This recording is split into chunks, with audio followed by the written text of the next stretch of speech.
Alright, hello everyone, it's Happy, and today we're talking about the tank that survives when surrounded, and that is definitely going to be the IS-7. So, the IS-7, of course, as you all know, had gotten a few buffs and a few nerfs in update 10.3, and today I'm sort of making a conclusion video on the IS-7, what I think about it. I have played a few games in it, and to be fair, I feel like the IS-7 is still very, very strong nowadays in random battles. Now, I'm going to be explaining why, but of course, the strengths of this tank are definitely going to be the alpha first, because, of course, this tank got tungsten shells, meaning that you can pew-pew a lot of damage. So, to be fair, if you turn on tungsten shells, you can pretty much do 2 shots of 500 plus minus, and you'll be able to do 1000 plus with 2 shots. In an IS-7, in my opinion, that's very, very good. Now, the DPM on the IS-7 is not that great at almost 2600. So, you know, I mean, the gun is not the greatest aspect of this thing, but at the same time it is, right? Because the alpha is quite fun to play with, especially for a more or less mobile tank, I guess, like the IS-7. So the weapon handling, again, is not the greatest either. I mean, for the alpha, I guess the weapon handling could have been a little bit better, but that is, again, okay, because most of the time you're going to be playing at sort of close range distances, right? When you're going to be fighting face to face with a lot of heavy tanks.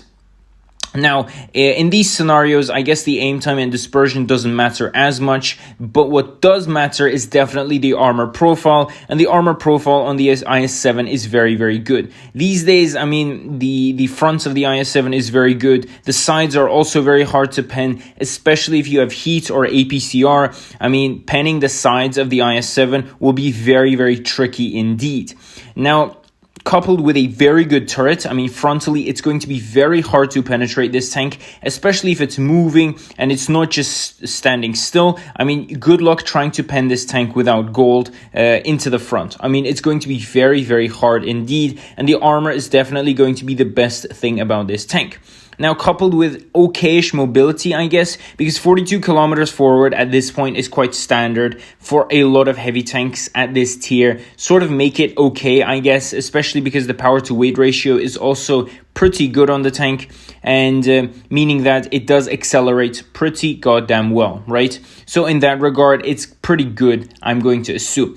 So we have pretty okay mobility, we have pretty good armor, and a meh gun, giving us a solid heavy tank. I mean, seriously, this tank will survive a lot of shots. People don't love this tank simply because of, you know, the strong armor. People love this tank because of the troll armor. This tank has one of the most troll armor profiles in the whole game, and that really shows. I mean, the side is hard to pen, even under a 90-degree angle. Come on, that has to be a joke sometimes, and it becomes very frustrating to pen this tank even if you come around it. That is why the IS-7 is loved, and that is why the IS-7 is feared. So tell me what you guys think about this tank in the comment section below, and with that, Happy is out, and I'll definitely see you guys next time. Bye-bye.